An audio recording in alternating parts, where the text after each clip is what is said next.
Honourable Minister. Minister made reference there to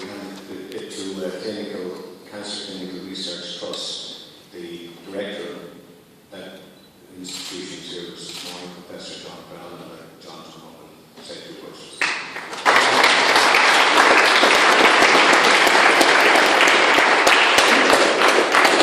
Thank you very much. I'd like to first of all give a very personal thank you to Minister Dean, who has, I can tell you, a reputation for being one of the most hard-working, non-partisan, and effective politicians in Leinster House. I'm very grateful for coming here in a very busy schedule and supporting this wonderful event.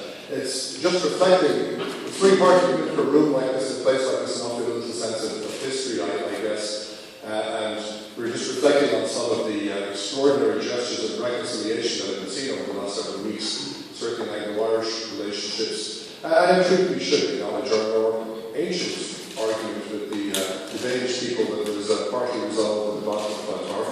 But I think we are here today, probably, should also recognise perhaps the most ancient enmity in Ireland, and to see the hand of friendship stretched out from the man who killed Dublin so many times wearing the Kerry jersey in the desert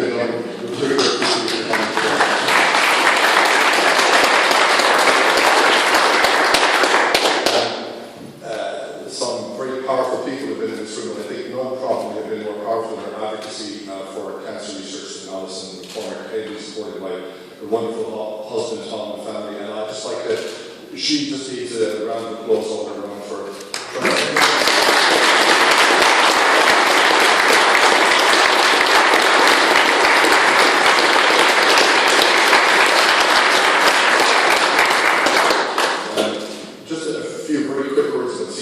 CCRT is a relatively small charity that is focused exclusively on cancer research. We would have a small educational component as well, but it is basically a research-based charity. We don't actually do anything else. We are very focused on research which is relevant to patient care. Over the years, cancer research has changed very dramatically, and Minister Dean has alluded to this. We used to in the old days have people who were squirreled away in labs doing very frighteningly fundamental cancer biology research, which is critically important in helping us work out on a matter what cancer was, what made it behave the way it did. And on the other side, we had people like me who were treating patients and trying to use newer treatments for the treatment of often very daunting diseases. Often, tremendously brave patients signing up for research with unproven treatments in an attempt to get better information not only for their own benefit but for those of others. And thankfully, what has happened over the years is there's now much more of a convergence of what goes on in laboratory research, in clinical research which involves patients in the hospital. And the big reason for that is that we now understand cancer better, the science has caught up with cancer, and the technology has caught up with our ability to actually see these interesting scientific observations as something other than mere abstractions, but as something where we can actually say, well, if that molecule is wrong in cancer, maybe we can drug it with this one. And that is now happening. And we've seen extraordinary advances in the treatment of a few cancers. The last decade has really been a very exciting time.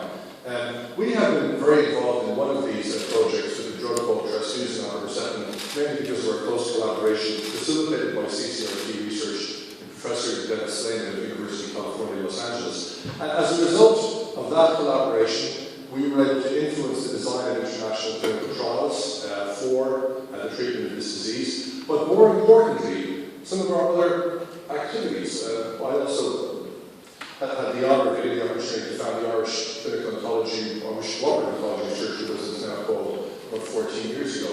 That is a group that brings new drugs and new treatments directly to patients. The length and breadth of Ireland, from every county, from Kerry to Donegal, from Louth to Wexford to Dublin to the Midlands.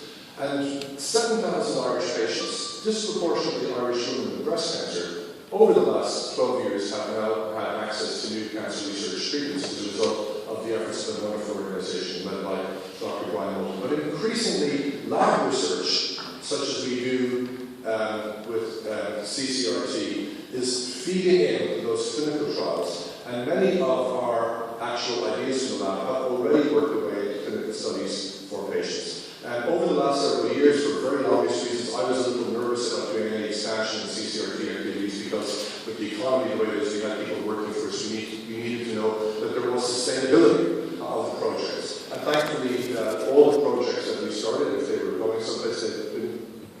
we kept going with funding. And we're now expanding, modestly expanding into some new areas of research.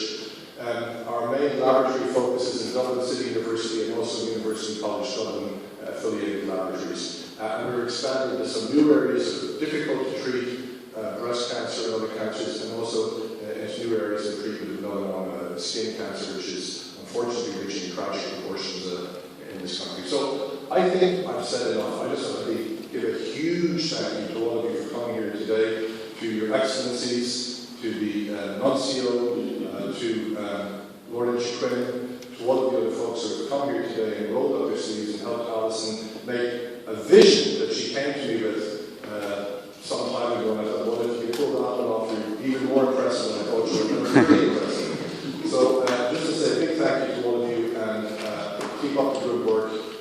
We are really more cancer. It's getting better. There are a whole raft of cancers now that are much more treatable than was the case 10 years ago, and I think we're going to see further steady progress over the next decade. Thank you all.